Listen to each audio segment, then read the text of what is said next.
Même sans faire la moindre activité, vous pouvez quand même manifester ce que vous voulez si vous organisez ces 4 dimensions dans une seule direction et que vous les maintenez dans cette direction pendant un certain temps.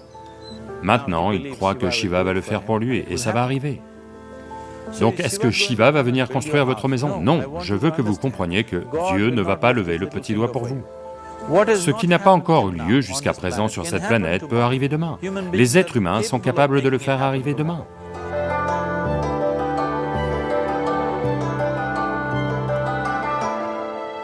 Tout ce que nous, en tant qu'êtres humains, avons créé sur cette planète a essentiellement d'abord été créé dans notre mental.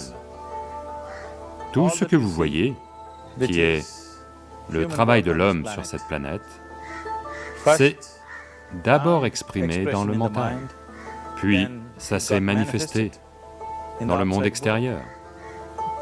Les merveilles que l'on a faites sur cette planète et les horreurs que l'on a faites sur cette planète, toutes sont parties du mental humain. Donc si l'on se soucie de ce que nous créons dans ce monde, il est extrêmement important que tout d'abord, nous apprenions à créer les bonnes choses dans notre mental. Comment maintenir notre mental? Si on n'a pas le pouvoir de maintenir notre mental tel qu'on le veut, ce que l'on crée dans le monde sera également très accidentel et aléatoire. Donc apprendre à créer notre mental tel qu'on le veut est la base pour créer le monde tel qu'on le veut. Il y a une merveilleuse histoire dans la tradition yogique. Un certain jour, un homme part marcher. Il part faire une longue marche. Accidentellement, sans le savoir, il entre au paradis. Chanceux, n'est-ce pas? Il marche simplement et atterrit au paradis. Après cette longue marche, il se sent un peu fatigué.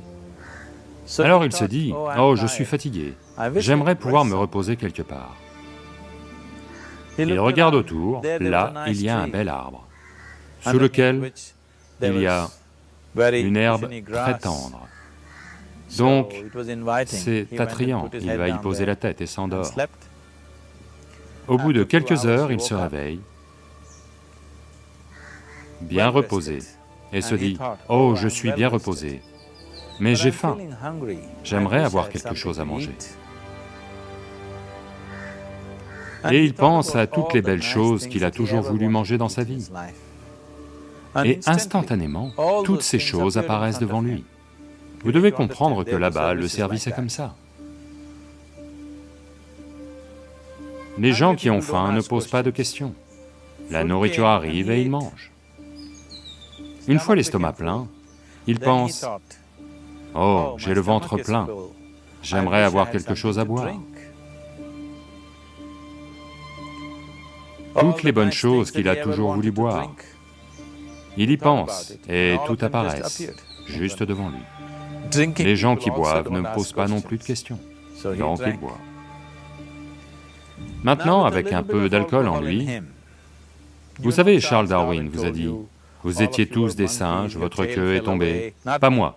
Charles Darwin vous a dit que vous étiez tous des singes, et que votre queue est tombée, et que vous êtes devenus humains. Oui, la queue est à coup sûr tombée. Mais le singe, en yoga, on qualifie toujours un mental non établi de markata, ce qui veut dire un singe. La raison pour laquelle on qualifie le mental de singe, c'est que...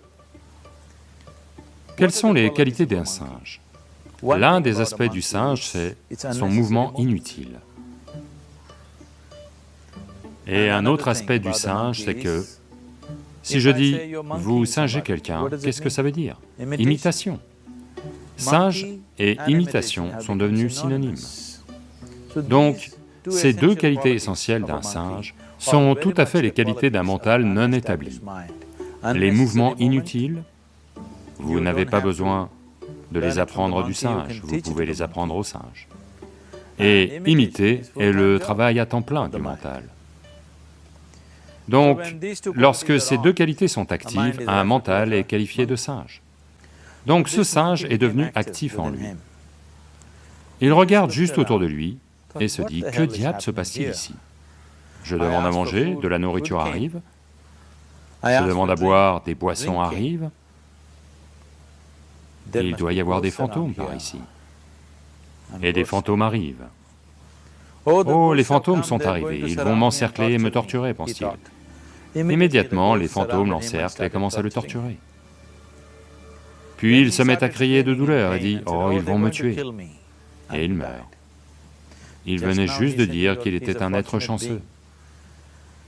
Le problème, c'est qu'il était assis sous un kalpavriksha, un arbre à souhait. Il demande de la nourriture arrive, il demande à boire, des boissons arrivent, il demande des fantômes arrivent, il demande la torture arrive, il demande la mort a lieu. Maintenant, ne vous mettez pas à chercher ces kalpavrikshas dans la forêt. Vous pouvez à peine trouver un arbre ces jours-ci. Un mental bien établi, un mental qui est dans un état de samyukti est appelé un kalpavriksha. Si vous organisez votre mental à un certain point, cela organise à son tour l'ensemble du système. Votre corps, vos émotions, vos énergies, tout s'organise dans cette direction. Une fois que toutes ces 4 dimensions en vous, votre corps physique, votre mental, vos émotions et les énergies fondamentales de la vie sont organisées dans une seule direction.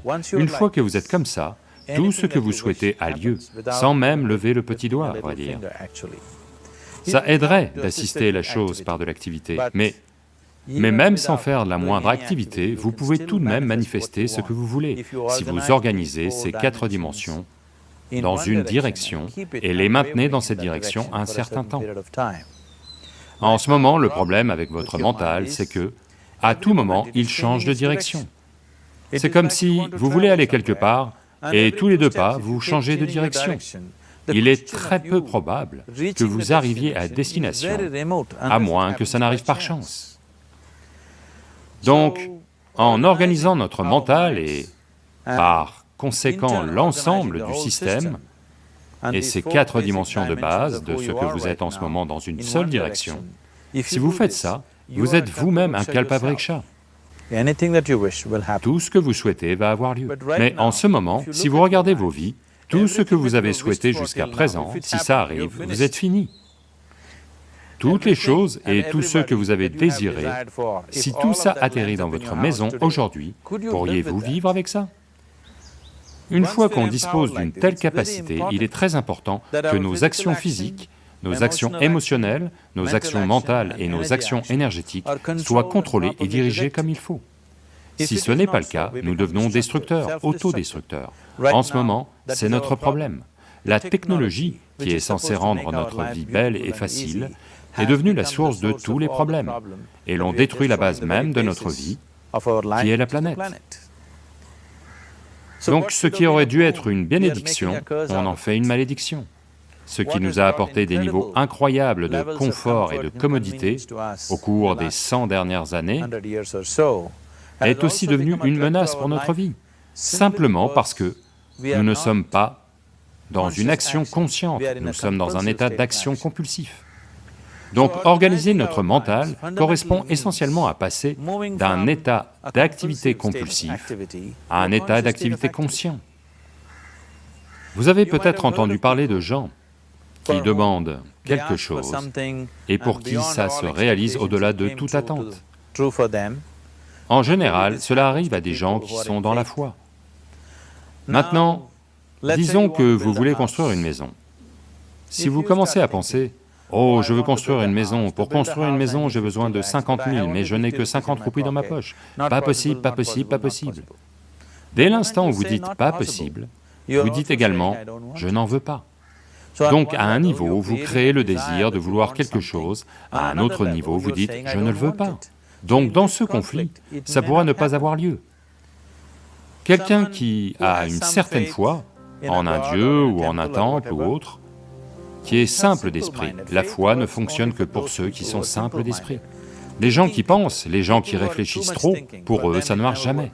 Une personne enfantine qui a une foi simple, en son dieu ou en son temple ou autre, il va au temple et dit « Shiva, je veux une maison, je ne sais pas comment, tu dois le faire pour moi. » Maintenant, dans son mental, il n'y a pas de pensée négative. Cela va-t-il se produire? Cela ne va pas se produire? Est-ce possible? Est-ce impossible? Ces choses sont complètement supprimées par le simple acte de foi.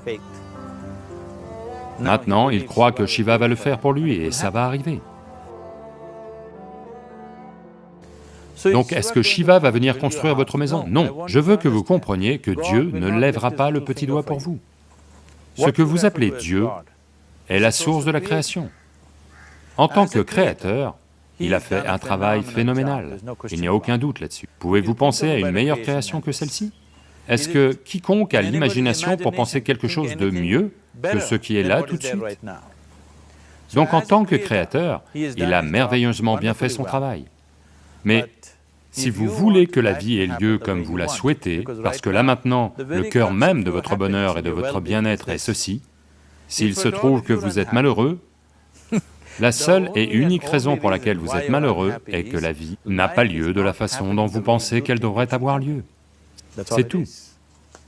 Donc si la vie n'a pas lieu comme vous pensez qu'elle devrait avoir lieu, vous êtes malheureux. Si la vie a lieu comme vous pensez qu'elle devrait avoir lieu, vous êtes heureux. C'est aussi simple que ça.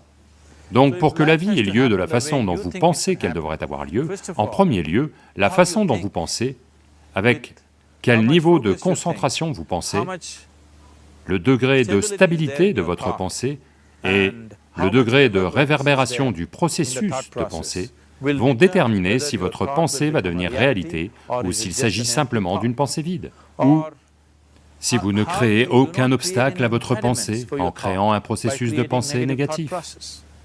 Ce possible, telle chose est-elle possible ou pas possible, détruit l'humanité. Ce qui est possible et pas possible n'est pas votre affaire, c'est l'affaire de la nature. Votre affaire est juste de vous efforcer d'atteindre ce que vous voulez. Là maintenant, vous êtes assis ici. Si je vous pose deux questions simples, je veux que vous regardiez simplement ceci et y répondiez. Là maintenant, de là où vous êtes assis, pouvez-vous simplement vous envoler?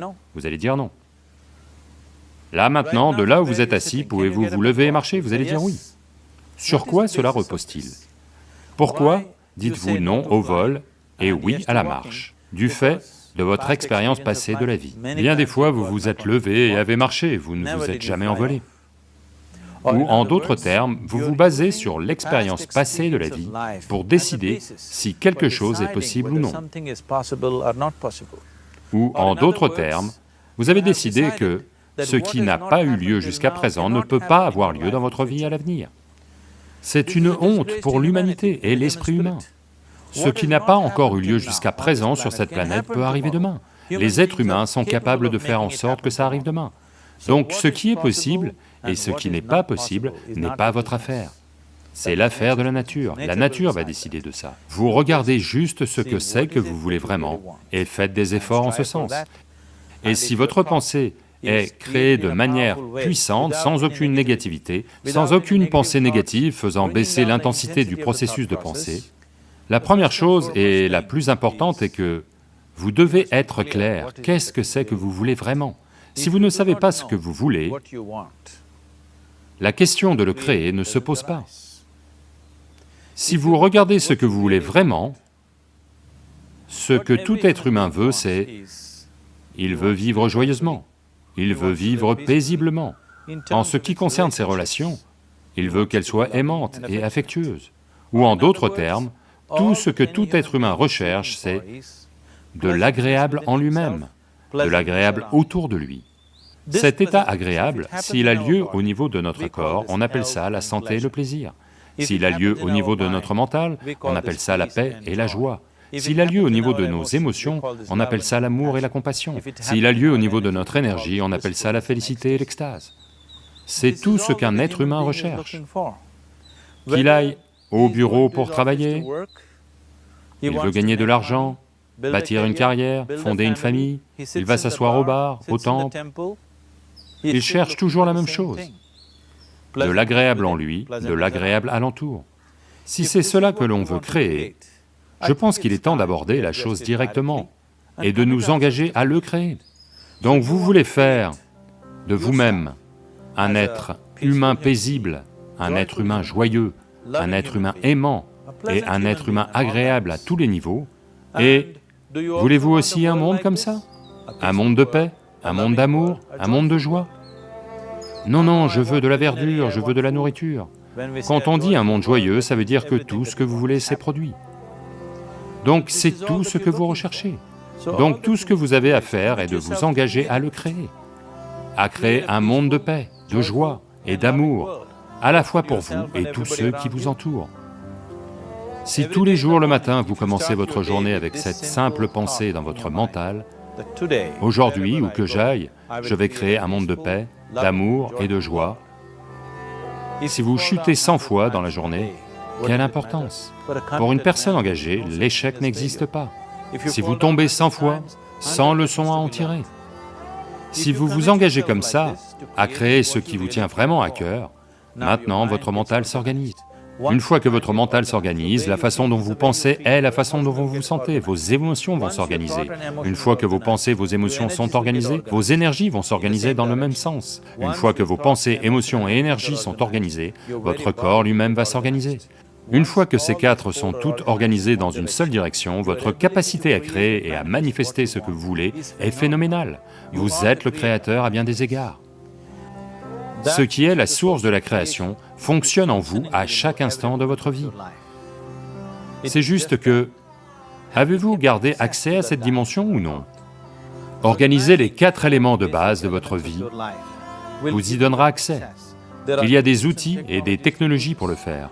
Toute la science du yoga, toute la technologie que l'on appelle yoga, n'a que ça pour objet, vous faire passer d'un état où vous n'êtes qu'un fragment de création à un état où vous devenez un créateur.